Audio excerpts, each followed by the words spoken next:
Boa noite, pessoal. Já vamos começar agora. Já tô ao vivo. Não, vou te chamar agora. Aqui. Vou chamar o nosso acadêmico agora, o Rony.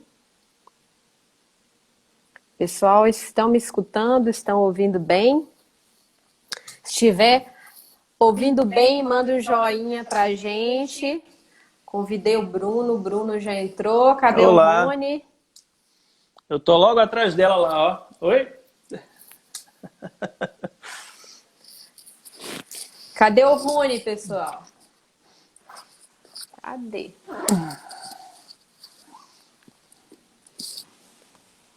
Vou enviar de novo.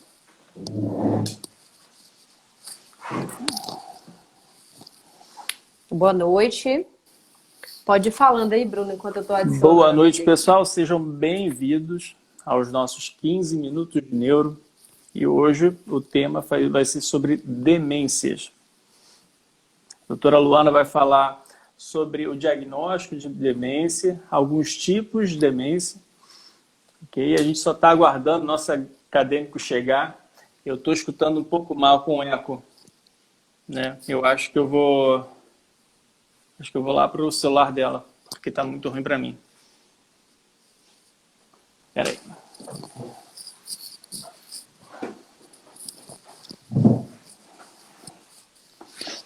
Pronto. Oi, Rony, boa noite. Boa Fala, noite, Rony, boa noite.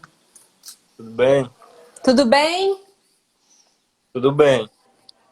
Ah, maravilha. Então, Bem? vamos dar início à nossa live. Como toda semana a gente começa com a apresentação do nosso acadêmico e por que que ele se interessou por essa área da neurocirurgia. Fale pra gente, Rony. Boa noite. Meu nome é Rony Evangelista, sou acadêmico de medicina da Unigran Rio, Barra. Estou no primeiro período e, apesar disso, assim, na verdade, antes de iniciar a faculdade, eu sempre tive a área da neurocirurgia, assim, bem clara no meu futuro. Então, é uma coisa que me interessa muito e que, enfim, me encanta muito, e foi por isso que eu busquei o projeto. E, inclusive, gostaria de agradecer a vocês pela oportunidade. E estou até trabalhando com o Bruno, está sendo meu orientador em um caso que está trabalhando na construção de um artigo científico e está sendo muito inspirador, enfim, poder ampliar os conhecimentos e aprender cada vez mais. Isso é muito interessante. Maravilha. Agora sim, pessoal, vamos chamando gente para a live, envia um direct falando que está rolando a nossa live. E agora, Rony, eu gostaria que você falasse para a gente sobre o caso clínico. Então, o nosso caso é uma mulher, 75 anos, acompanhada da sua família, com história de esquecimento, repetitividade, confusões com objetos pessoais notado há 1 ano, nega alucinações e distúrbios do sono, sem comorbidades, escolaridade 8 anos. Ok. Você acha que pode se tratar um diagnóstico de demência? Sim, acho que se trata desse diagnóstico. Tá bom. No final, vou te perguntar mais algumas coisas relacionadas ao caso. Então, demência é qualquer declínio da cognição, que é significativo o suficiente para interferir no funcionamento diário e na independência da pessoa. Então, é isso que diferencia a demência do esquecimento comum. Por que o esquecimento comum, aqueles lapsos de memória, aqueles brancos, que em geral as pessoas mais idosas podem ocorrer, eles têm que ser isolados, né, alguns episódios isolados, e de maneira que não atrapalhem o dia a dia das pessoas. Por exemplo, essa paciente começou a ter uma troca de objetos, se eu não me engano. Foi isso, troca de objetos pessoais. Você fala, trocar o objeto, o nome do objeto, pode não ser uma coisa tão grave. Mas imagine se ela começar a trocar o dinheiro, as notas, não reconhecer, então ela já perde a sua funcionalidade, ela já perde a sua independência e aí passa a se tratar de um caso de demência. Demência é só perda de memória? Não. Demência é a perda de memória associada a mais algum outro prejuízo de outra função cortical. Quais são essas? Linguagem, aprendizado, atenção, orientação visoespacial, cálculo, julgamento, abstração e reconhecer a função dos objetos, que é o que a gente chama de gnosia, né? Então, quando você vai suspeitar de um caso de demência? Desorientação, a pessoa começa a não saber que dia, não saber o mês, não saber o dia da semana, não saber a hora do dia, começa a perder objetos ou colocar objetos em locais inapropriados. Por exemplo, tinha uma paciente essa semana colocava o pijama no armário da cozinha, entendeu? Foi assim que a família começou a suspeitar e aí quando foi avaliar ela já tinha déficit de memória, já tinha outras coisas que a princípio não foram tão bem notadas. Mudança de humor e comportamento. Por exemplo, aquela sua avó que era super carinhosa, conversava muito com as pessoas, de repente ela passa a ter um humor mais embotado, ela perde iniciativa, todo dia levantava, fazia café, fazia comida, agora ela já não faz mais. Então, isso aí chama a atenção em relação, principalmente na fase inicial, a desorientação, perder objetos, a mudança de humor. À medida que vai progredindo um quadro de demência, aí você conhece avaliar melhor, a pessoa começa a esquecer pessoas, esquece músicas, a pessoa não consegue executar tarefas simples como alimentar-se, vestir-se, né? Às vezes se veste todo errado, não abotou os botões, né? E aí vem aparecendo também problemas com linguagem, que é a dificuldade de nomeação, porque às vezes pode, até a gente mesmo pode esquecer, isso aqui como que é o nome mesmo? Mas às vezes você mostra um relógio e a pessoa não consegue identificar, né?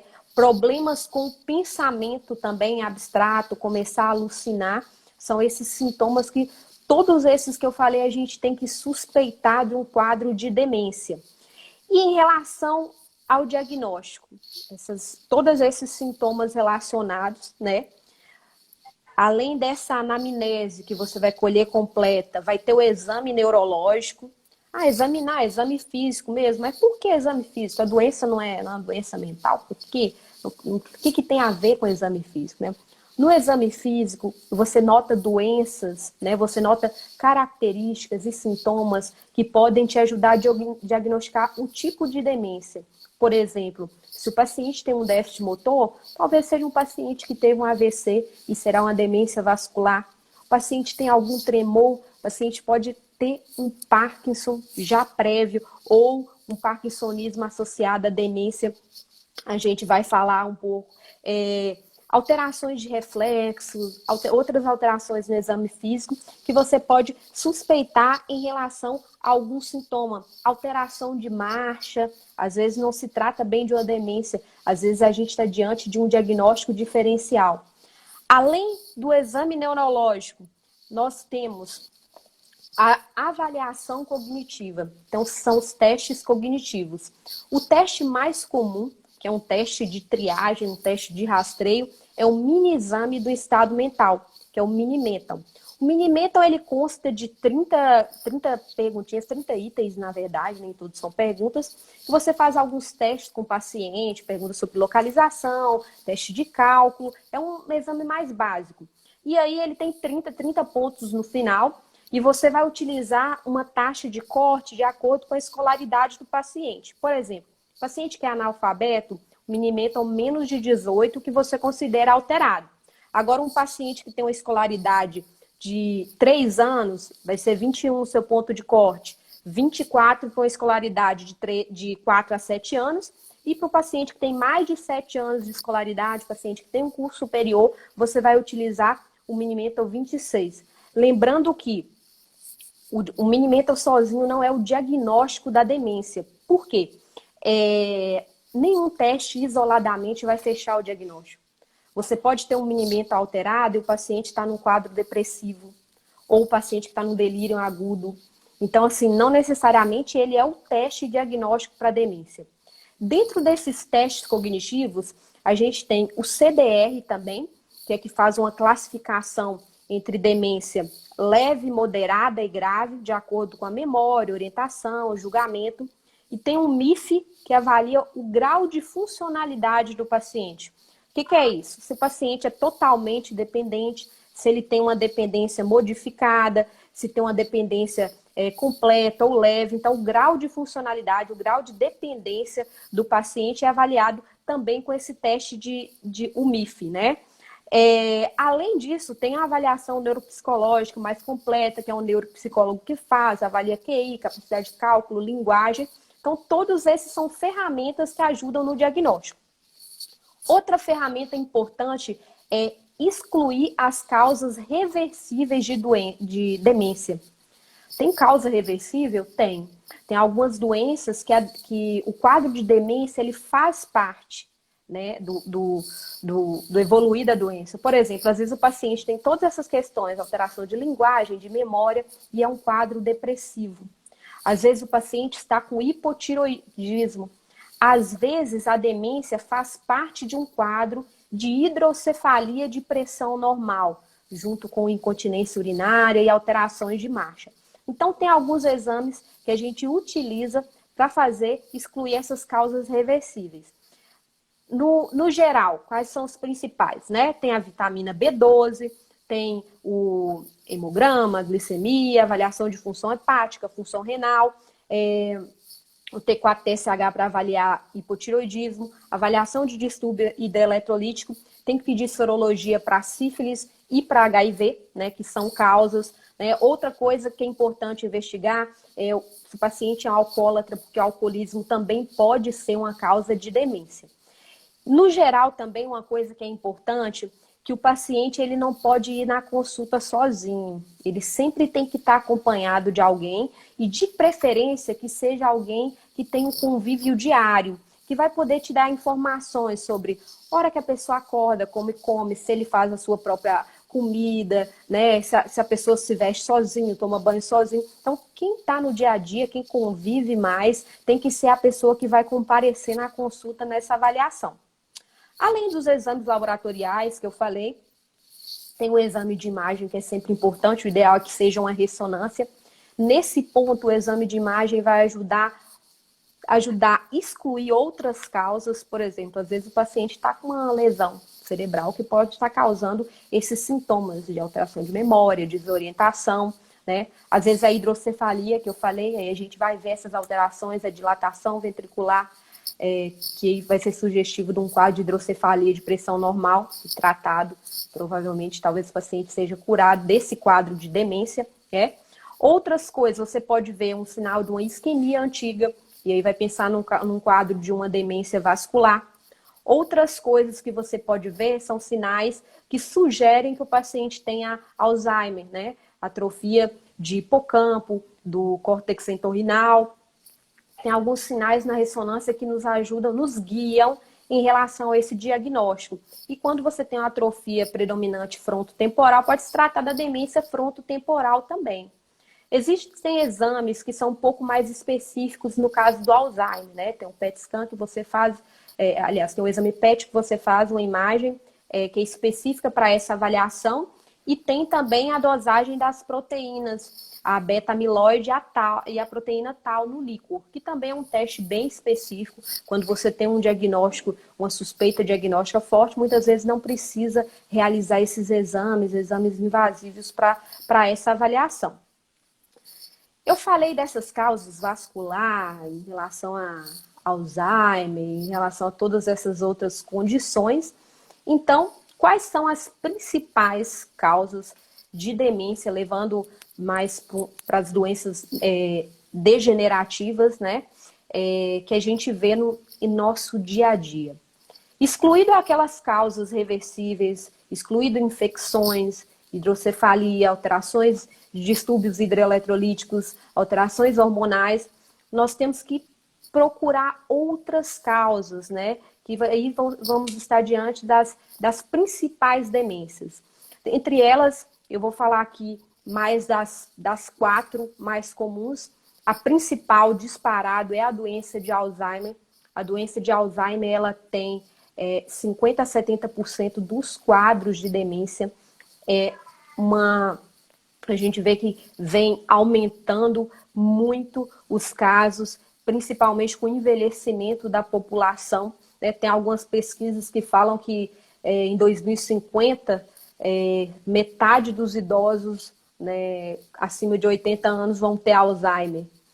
E é uma doença que é, infelizmente, irreversível, incurável, e existem alguns critérios específicos para o Alzheimer, e você vai excluir as outras causas de demência.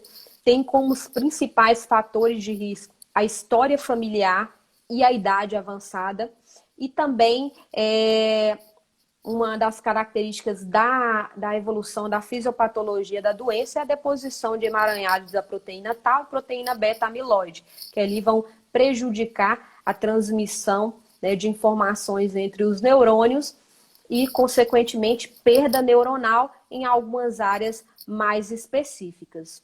Em relação à demência vascular, vai ser uma segunda causa. A gente não fala de uma doença específica, mas um conjunto, né, de alterações vasculares, mudanças cerebrais associadas.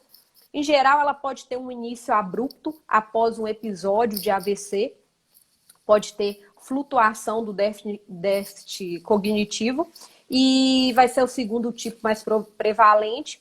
Pode ter vários fatores relacionados à hipertensão, tabagismo, obesidade.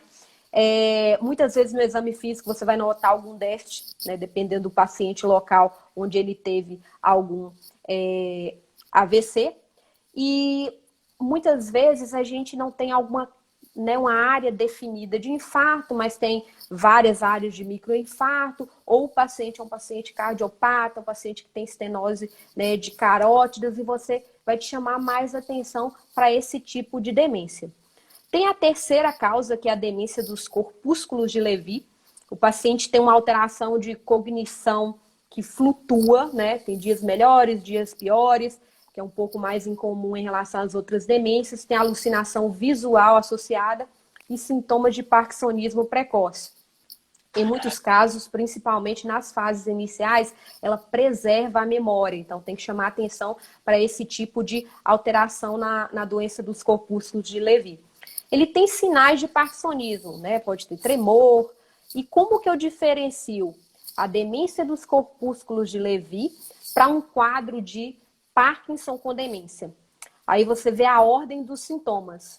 Se o tremor veio antes, né? Se o paciente tem aquele quadro clássico, responde bem a levodopa, e o tremor veio antes do quadro de demência, aí você fala parkinsonismo com demência associada. Agora, quando o paciente teve esses outros sintomas, alucinações visuais, flutuação de cognição, essas alterações até um ano antes dos sintomas de tremor, de parkinsonismo, aí você classifica como demência dos corpúsculos de Levy. Outra demência também é a frontotemporal ou a doença de Pick. O ponto principal, uma coisa importante para lembrar em relação a essa demência, é que ela ocorre um pouco mais precoce. Tem pacientes entre 45 até 60 anos que começam a evoluir com esse tipo de demência e, em geral, o que chama atenção para esse tipo de demência é a alteração de personalidade e comportamento. A pessoa começa a ficar desinibida, tem um comportamento sexual aumentado. Então, se chega aquela senhora que sempre foi recatada, aí começa a falar palavrão e tal. Então, é um dos sinais que você tem em relação para lembrar, né? E também esse tipo de demência, a memória, ela é comprometida em geral após as alterações de comportamento. Demência é um tema muito amplo. Dentro da doença de Alzheimer, a gente tem, né, muitas nuances, muitas especificações dentro de cada outra dessas causas também, né? A mensagem que eu gostaria de passar hoje era em relação a quando suspeitar a sintomas relacionados às crises, ao quadro demencial que devem ser lembrados. E lembrando que, no caso do Alzheimer, que é a demência mais comum, é um quadro irreversível, mas é um quadro que deve ser tratado. As medicações, elas não revertem a perda de memória, elas não revertem os sintomas em geral. As medicações, elas vão ajudar a estacionar essa doença. Mas é muito importante tanto a abordagem do paciente quanto a abordagem do cuidador, né? Falar sobre a evolução, falar sobre a expectativa em relação, porque quando o paciente, tem paciente que passa em não sei quantos neurologistas e chega, toma todos os remédios, doutor, e aí minha mãe não melhora, ainda mantém a perda de memória, mas em geral, realmente o máximo que a medicação consegue fazer é estabilizar. E aí entra a reabilitação cognitiva, as técnicas comportamentais, a atividade física.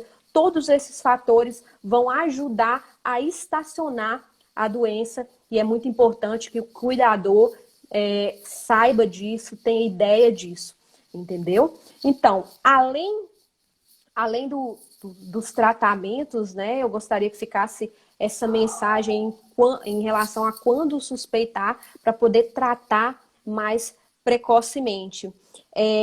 Muitas pessoas perguntam em relação a como prevenir o Alzheimer, como prevenir as demências. A demência que tem causa reversível, aí é tratando, né, todas essas doenças que a gente falou, em relação ao alcoolismo, não beber, em relação a hipotiroidismo, tratar o hipotiroidismo para não evoluir com sintomas de demência, hidrocefalia, tratar a hidrocefalia. Agora, em relação ao Alzheimer, tem fatores modificáveis e fatores não modificáveis relacionados. Os principais fatores para o desenvolvimento da doença são não modificáveis, que é a idade e a história familiar. Mas acredita-se que a atividade física e a atividade intelectual, ou seja, as pessoas que sempre estão aprendendo, né, atividade intelectual intensa, né, as pessoas que sempre estão usando, né, estimulando a sua inteligência, estimulando o cognitivo, elas têm uma menor chance de desenvolver demência ou pelo menos desenvolver em fases mais tardias, né? Eu, como sempre, acabei ultrapassando o meu tempo. Hoje a gente vai responder apenas 2 perguntas, ok? E as outras perguntas vamos responder em vídeo depois, vai ficar tudo no Instagram, ok? Agora eu tenho uma pergunta para o Rony, em relação ao nosso caso clínico lá da paciente. O que você faria mais por essa paciente para chegar no diagnóstico de demência? Então, na verdade, trata-se de um tipo de demência, né? O tipo irreversível, né? Degenerativo. E, nesse caso, é a doença de Alzheimer, né? Então, acho que faltou o Mini-Mental, que você explicou, né? Laboratoriais, exames de imagem, para descartar as causas reversíveis. Sim, também acho, né? Levando em conta que essa paciente ela não tinha história de nenhuma outra doença, a gente tem que excluir as causas reversíveis, né? Exame de imagem, exame laboratorial, fazer o Mini-Mental para saber se é realmente demência, se ela não tem algum outro quadro psicológico, se ela não tem depressão, se ela não tem outras coisas que que possam estar causando os sintomas de demência. Agora vamos aí, selecione 2 perguntas para a gente responder. Pode ser as 2 primeiras. A live foi bastante elogiada, tá? Que bom. A primeira aqui. Doutora, mas qualquer atrofia do hipocampo já é sugestivo da doença ou pode ser por conta apenas do envelhecimento? Então, quando você... Existe várias escalas, né, de ressonância para avaliação. Em geral, quando você fala de uma atrofia global do cérebro, praticamente né? Todo idoso vai ter algum grau de atrofia. Então, assim, se o paciente tem uma demência, você excluiu todas aquelas outras causas e tem uma ressonância lá com a área de atrofia de hipocampo, é uma chance muito grande de se tratar de um quadro de Alzheimer. Tá. A próxima é... Doutora, uma vez li que o diagnóstico uma vez li que o diagnóstico para Alzheimer só poderia ser 100% definido na autópsia pós-morte. É isso mesmo? É isso mesmo. Parece uma coisa maluca, mas realmente é isso.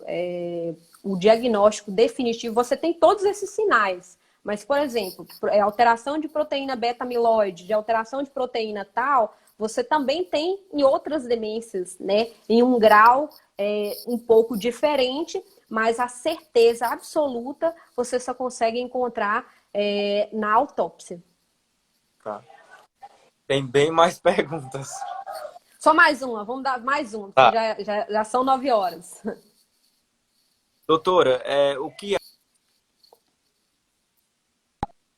Ih, Rony, falhou. Falhou. Tá. O que acha do tratamento de Alzheimer por cannabis? Já li que ele ajuda na neurogênese e dentre outros pontos positivos, causando a melhora no caso do paciente. Hoje, o cannabis tem várias indicações, né? Epilepsia, Alzheimer, tem estudos que já avaliam um grau de eficácia. Não é a minha experiência, né? Não tem nenhum paciente que usa e não sei te falar em relação à minha experiência, mas existem estudos, né, que já avaliam um grau de não a melhora cognitiva, né? Mas eu acho que ainda a gente ainda tem que estudar mais a respeito, mas existe sim. Aí eu acho que eu não... As outras perguntas... Tem mais... Oi? Tá cortando, Rony? Tá cortando, Rony.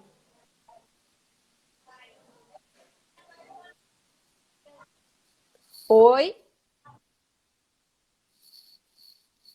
Oi, tal. Ó, Tá cortando bastante, tá Rony. Acho que a cortando, internet Rony. aí não tá legal. Então eu vou te pedir assim, veja essas perguntas pra gente, printa aí pra gente responder em vídeo depois. E a todos que estão assistindo essa live, muito obrigada pela presença mais uma vez aqui. Espero que tenham gostado. Mande as suas dúvidas em relação ao tema. E semana que vem a gente tem um tema também muito importante, muito legal, que vamos falar sobre hidrocefalia, tá? Quais são os sintomas, quando suspeitar, como que a gente trata esse tipo de doença. E eu vejo vocês na próxima segunda-feira, aqui, às 20h37. Tchauzinho, boa noite. Boa noite, Rony. Infelizmente, saiu, mas obrigada pela sua presença também. Tchauzinho, gente. Obrigado, gente.